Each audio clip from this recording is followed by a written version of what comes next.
Dear students, welcome to the session. In this session, I will explain you compression and consolidation of soils. First of all, what is the difference between compression and consolidation of soils? Compression of soils is the volume change in the soil during the construction when layer of the soil is subjected to compressive stress.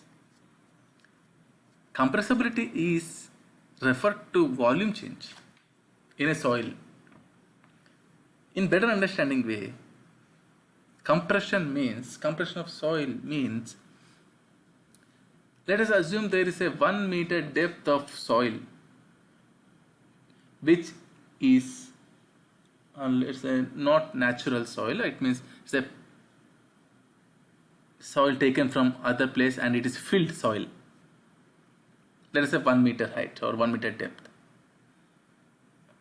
When this compression is happened, or when compression took place, the depth or height of the filled soil will be reduced.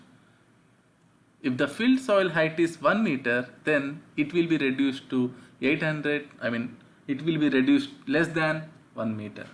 The new height or depth of the filled soil will be less than 1 meter. It means the voids which are present in the filled soil are filled with soil. It is nothing but the importance of this compression is to avoid the voids in the soil or to fill the voids with the soil. The compression is caused by deformation of soil particles, relocation of soil particles, expulsion of water or air from the void spaces. This compression is a volume change due to compression occurs because of volume of voids changes. Volume of voids is equal to void ratio into volume of voids, the total volume. Consolidation is a time rate of soil volume changes. Both compression and consolidation are same. Both compression and consolidation are referred to the soil volume change. But this consolidation is a time taking process. It's the time rate of soil volume changes. The theory of one-dimensional consolidation for fully saturated soil are, these are the 6 theory of one-dimensional consolidation. They are: the clay is homogeneous, the clay layer is saturated, the compression of the soil layer is due to the change in volume only, which in turn due to squeezing out of water from the void spaces. Darcy law is valid. Deformation of soil occurs only in the direction of load application. Coefficient of consolidation remains constant during consolidation. Okay. Next, settlement of shallow foundation. Settlement of shallow foundation. Under this topic, foundation settlement. Actually, what is this settlement of shallow foundations? The foundation settlement is referred to the sinking of structure due to compression of underlying soil layer. See, the name itself give you some idea. Foundation settlement of the foundation is nothing but it's referred to the sinking of the structure due to the compression of underlying soil layer. 3 types of settlements. Elastic settlement, it means immediate, and consolidation settlement. These are the settlement layers if you see here, in the elastic settlement, this settlement is occur as soon as the foundation load is applied. The possible causes are expulsion of gases, elastic bending, reorientation of soil particles, change in shape, but there is no volume change in the elastic settlement. It's the immediate settlement as soon as the foundation load is applied. Consolidation settlement. In the consolidation settlement, there are two types: primary consolidation and secondary consolidation. See, in the primary consolidation settlement, when a saturated soil is loaded, excess pore water pressure is created. See here, try to understand the point here. When saturated soil is loaded, excess pore water pressure is created, isn't it? This pore water pressure is dissipated only by the gradual expulsion water through soil pore spaces and result in volume change. And in a secondary consolidation settlement is caused by due to any other volume changes independent of the excess pore water pressure values. So in consolidation settlement generally applies to the cohesive soils only. Cohesive. I hope you know the difference between cohesive and non-cohesive. For clay, it occurs when its permeability is low. There are normally consolidated clay, over consolidated clay, over consolidation ratio. Okay, and this is the equation which we follow for normally consolidated clays. Okay, and here we see the example problem. Before seeing the example problem, we see the equation C into HC divided by 1 plus E naught log of sigma plus delta sigma by sigma. What are all these things? We'll see here. We see an example problem here. A 6 meter layer of sand of saturated unit weight 20 kN per meter cube overlies 8 meter layer of clay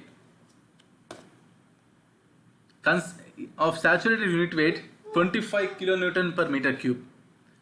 A foundation is carrying 1000 kN load is to be founded on soil layer.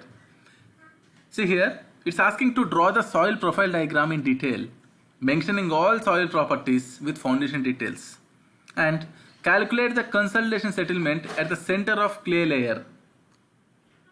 Okay, so now based on the given data, if you see here,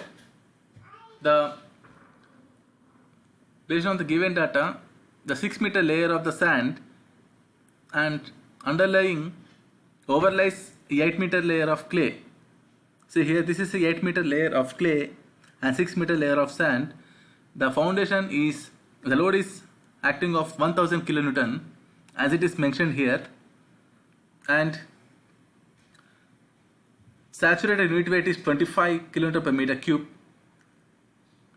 So, and this is the unit weight, saturated unit weight is 25, and soil properties are mentioned here.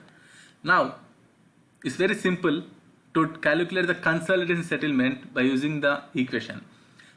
The condition is given here. See, for the first case, draw the soil profile diagram mentioning all soil properties with the foundation details. So this is the answer for the first case. And now calculate the consolidation settlement at the center of clay layer. See here, this is very important. It is mentioned very clearly to calculate the consolidation settlement at the center of clay layer. See, this is the center of the clay layer. The total height of the clay is 8 meters and the center is 4 meters, right? So till center of the clay layer, we need to identify to calculate the consolidation settlement. Now, CC is mentioned, is 0.25, and HC means it's height of clay. Yeah, height of clay is given in the question 8 meters, right? And E naught is mentioned in the question, and this sigma E we need to calculate. This is effective stress, the total vertical stress. I hope you remember analysis of stresses, right? So in the analysis of stresses, we have calculated total vertical stress. Total stress, effective stress is equal to vertical stress minus pore water pressure, right? So here also we need to do the same thing to determine the total stress, total effective stress. Now using this equation, height of clay is given 8 meters. So all the values are given here except this total stress, and this value is also provided in the question. So we need to calculate the effective stress. So I hope you remember the formula. Now vertical stress is, first we need to calculate the vertical stress. So the vertical stress is, here the condition is to calculate center of the clay layer. So this is the 4 meters in the clay layer and 6 meters in the sand, right? And the unit weight of soil, unit weight of clay is given as 25 and unit weight of sand is given as 20. Just substitute those values here. 25 into 4, 25 is the unit weight of clay and 4 meters is the height of the clay because it is mentioned as the center of the clay. Plus 20 is the unit weight of sand into 6 meters. 6 meter is the height of sand. So when you substitute, it will be 220 kilopascals. And here if you see, water table lies here at the center, here, and we need to calculate at the center of the clay. It means the total water table, the total saturated area is 6 meters plus 4 meters, right? 6 plus 4, total is 10 meters. So 9.81 into 10 meters gives you 98.1, and deduct 98.1 from the 220 kilopascals gives you the total stress. So it is 121.9, and substitute these values in the formula, in the equation, and then you will be getting the total consolidation settlement at the center of clay layer, that is 79 mm. I hope this explanation is clear and you understood how to calculate the consolidation settlement at the center of clay layer. If it is asked to calculate the consolidation settlement at the bottom of clay layer, then the same procedure, but here in place of HC, height of clay, you need to take the value of, when you're determining the sigma, a vertical stress, here you need to take the value 25 into 8. The only difference if it is asked at the bottom or center or whatever it is. I hope this explanation is clear. If you have any doubts, you please don't hesitate to ask me. Thank you. Thank you everyone.